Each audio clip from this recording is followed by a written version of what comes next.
In this video you see, step by step, how to form an LLC in Wisconsin yourself, directly on the official state portal. The state filing fee is $130, and the whole process takes about 10 minutes. No formation service required. Start at the Wisconsin Department of Financial Institutions and open Form 502, the Articles of Organization. Wisconsin drops you on a directions page before the form, and it is worth 30 seconds of your time. It lists everything you need to have ready, and it tells you the price. Filing online costs $130. The very same filing on paper costs $170, so filing online saves you $40. The best part of this state is what the page does not ask for. There is no account, no username, and no password. You fill the form as a visitor.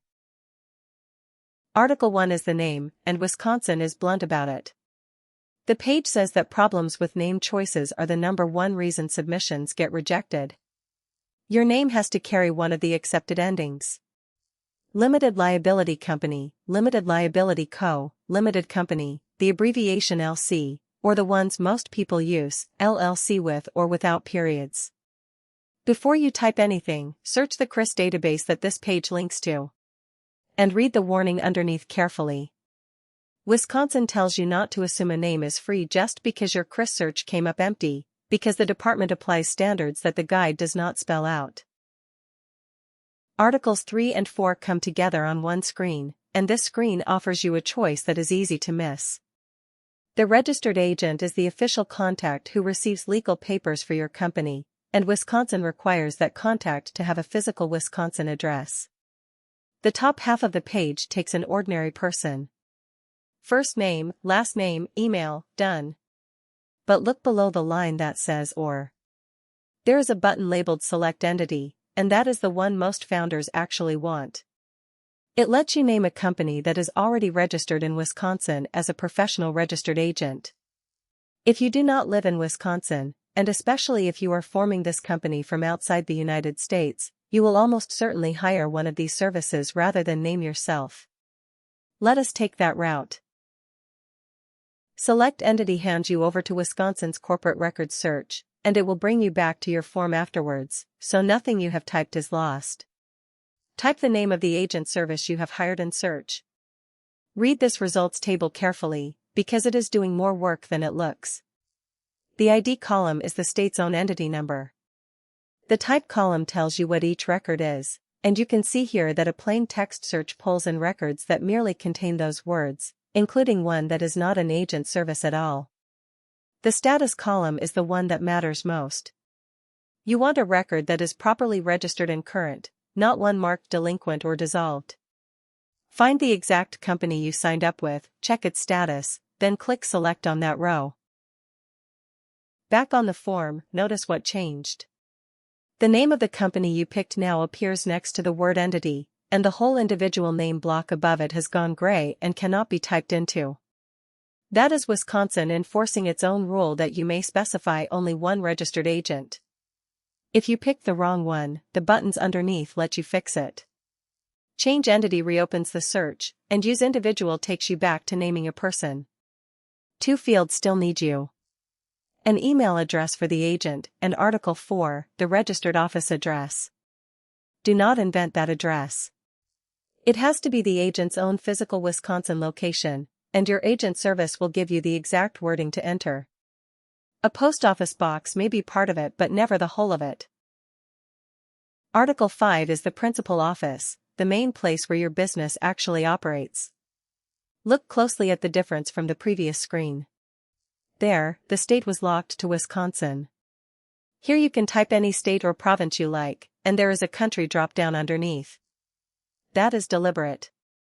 Your registered office must sit in Wisconsin, but your principal office does not. If you run the company from another state, or from another country, this is the screen where you say so. For most people forming a local company, it is simply the same address again. Article 6 wants the organizers. An organizer is whoever signs and delivers the Articles of Organization, and Wisconsin's own glossary is clear that an organizer does not have to be an owner. It can be you, a co-founder, or a lawyer acting for you. Two things about this screen are different from the rest of the form. First, it is a small sub-form, so the button at the bottom says Save Organizer rather than Next. Second, look at the drop-down at the top. It has quietly picked up the registered agent you just chose, and the Fill Form button next to it copies that company's details straight into these fields. Be careful with that button. It is a genuine time saver if you named yourself as agent, but if you hired a commercial agent service, as we just did, that service is not your organizer. You are. So ignore the drop-down here and type your own name and address instead. After saving, Wisconsin shows the organizers as a list. For a one-person company there will be a single entry, and that is perfectly normal. If several people are forming the business together, this is where you add the rest, one at a time. Read the address on screen now rather than later. Correcting a filed document means filing a separate correction with the department, and that costs you another fee and another wait. Article 7 is a free text box for anything else you want in your articles. The purpose of the company, rules about managers and members, limits on the company's powers. Almost everyone should leave this empty, and here is the reason.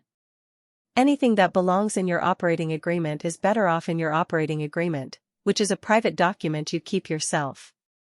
Whatever you type into this box becomes part of a public filing, and changing it later means filing articles of amendment and paying again. Empty is a valid and very common answer. The drafter is a small Wisconsin specialty that catches people out. It is simply the name of the person who filled in the form, and state law requires it. If you typed the answers yourself, you are the drafter, so put your own name here. There is also a checkbox for documents executed outside Wisconsin, and underneath, an optional delayed effective date. Leave the date alone and your LLC exists the day the department receives the filing. The one common reason to delay it is timing near the end of a year, when founders want the company to start in January so the first tax year is clean. This is where this walkthrough stops, and it stops here on purpose. The signature page lists each organizer with a checkbox, and the help text on the right says it in plain words. Checking the box next to your name constitutes a legal signature. That is not a formality, so tick it only when the form above is genuinely correct and only for yourself. From here Wisconsin has 3 screens left. A contact page for whoever should receive correspondence, a summary page where you can review everything one last time and tick the expedite box if you want next day processing for $100 more, and finally payment by card. Nothing is filed and nothing is charged until you finish that last screen. Once it goes through, your LLC exists, and in most cases Wisconsin accepts the filing straight away and tells you immediately. That was the complete filing. Wisconsin asks every LLC for an annual report. Filed online the fee is $25, on paper it is $40. It is due in the calendar quarter that contains the anniversary of your registration, and the first one is not due until the year after you register. Miss it and the state marks your company delinquent. For free templates, your operating agreement, EIN guidance, and optional services, visit freellc.us. The link is in the description.